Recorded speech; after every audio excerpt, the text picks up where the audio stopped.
the squad shaping up ahead of this one where so many other teams in the area aren't playing? Yeah, it's strange really. When we were in League One, there wasn't that many games getting called off, so I think all but 2 fixtures have been cancelled in League One, so it looks like League Two will take real centre stage this weekend. And yeah, got as far as I can see, a clean bill of health. A lot will depend on how J Rich trains the next couple of days. But big day for us today. Joe Pritchard actually comes back training with the first team and full contact, which is really good for us, and it'll be a big boost to all the players for having him back. It's the old cliche, like a new signing, that, isn't it? 100%, it'll be like a new signing. Just like Jay Rich was at the start of the season. And everybody knows Joe's talent. And so we're hoping going forward he can stay injury free. And you know, he definitely will make a difference. I know that, because I know the ability he's got and I know the temperament he's got. It's probably not worth thinking about those two last season, is it? Had you had them? You know, you can't look back, you've got to look forward. And I know how hard he's worked, and I know there's no one deserves it more than him if he does get back to full fitness and he goes on to be successful. Just with Jay Rich having missed all of last season and Joe missed half of it, John, at least half, have you got to be in any way careful, or have you got to treat them as they're pros, they're fit, the medics have released them back to you, you're ready to go? Bit of both, hands on heart. You know, you're not going to just be throwing them all guns blazing, but I know the type of characters they are. They both want to be like that. They both want to, you know, get right stuck in. And the one thing about Joe is he never hides on the pitch. He's always moaning that they're not passing to him. So, yeah, you just got to. It is a case of suck it and see.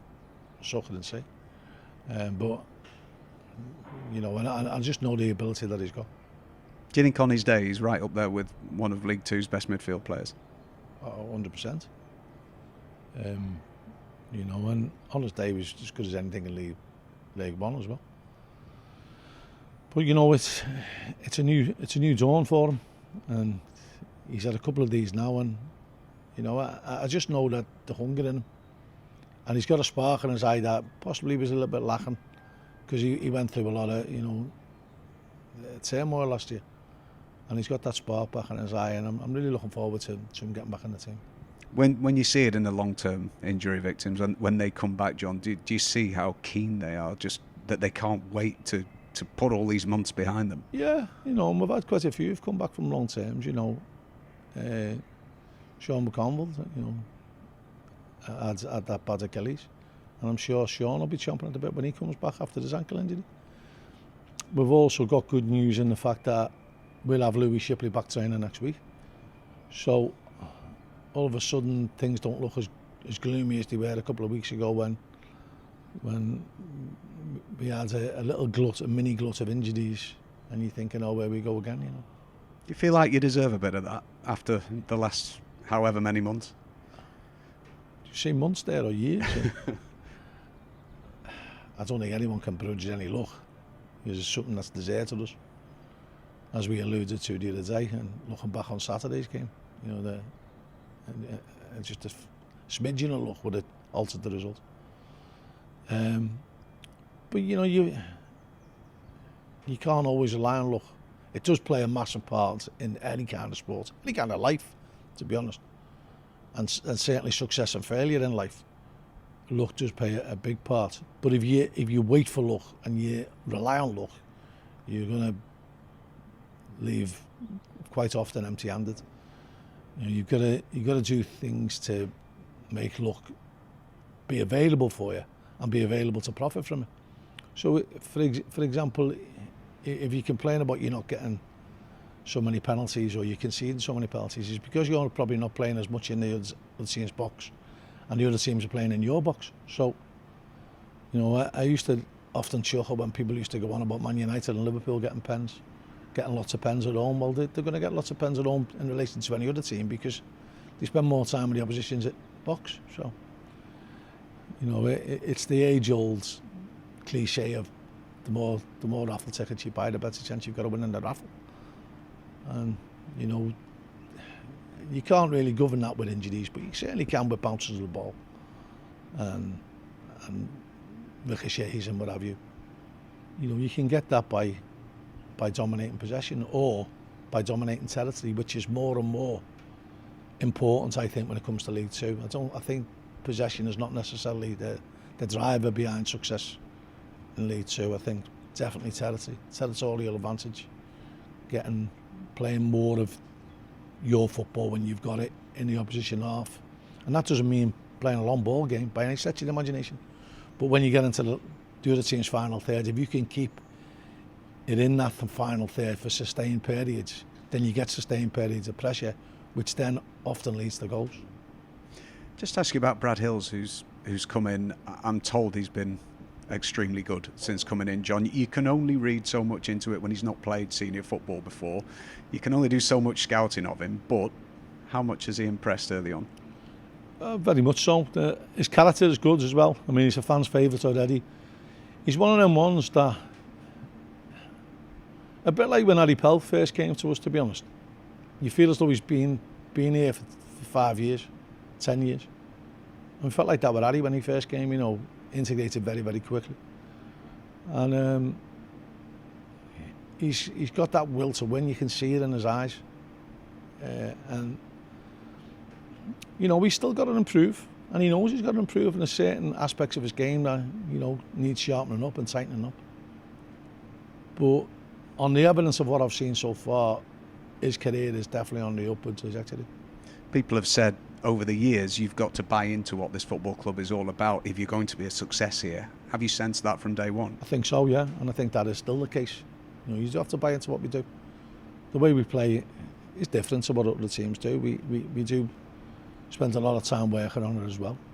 And you know, the infrastructure isn't as salubrious as other teams, and you know, we've got a wonderful pitch now, and we've got, you know, good facilities behind us here. And you know, we can't afford to have the outlay on staff and other subsidiary products that generally you associate with a professional football club. And so, you know, we have to do the best at what we can, and we've been doing that ever since me and Jimmy walked through the door, and latterly John Doolan coming with us. So that was 25 years. Well, John came as a player, so that was what, 24 years ago. So our modus operandi isn't going to change. You know, it's interesting that, you know, there's a thinking behind that you should always be prepared for change and try to change and improve all the while. And sometimes it's difficult to do that when things that you know work and still continue to work. But I mean, there still has been a change, you know, since we first came here. You see just with your own eyes how much the place has changed. And we're always trying to improve ourselves, improve our outlook, improve our knowledge of football, our thinking behind football. You know, and that's why, you know, myself, Jimmy and John attend these courses that we go on. And, you know, you do the pro licenses, you do the diplomas. I'm started a course myself and another course. And you're always trying to get better and have different approaches. But there's certain core factors that will never ever change. And I think our fans have got used to what we've always demanded, which is hard work from our players. And, you know, the staff work hard themselves off their own bat. And so, you know, we want players to love football. We want players to love the opportunity that they've been given and not to abuse that. And, you know, over the years, we've been quite fortunate that we've had some unbelievable characters who've given us so many highs and give the fans so many highs. And hopefully there'll be more to come. I know you're really keen after the game Saturday to say people will be watching this interview saying here he goes again regarding the officials' decision making, and you don't want to come across as the bloke who's moaning after you've got beat due to things that conspired against you. Have you had any feedback from what happened last Saturday? Yeah, it gets to a point where the heads of the referees phones me.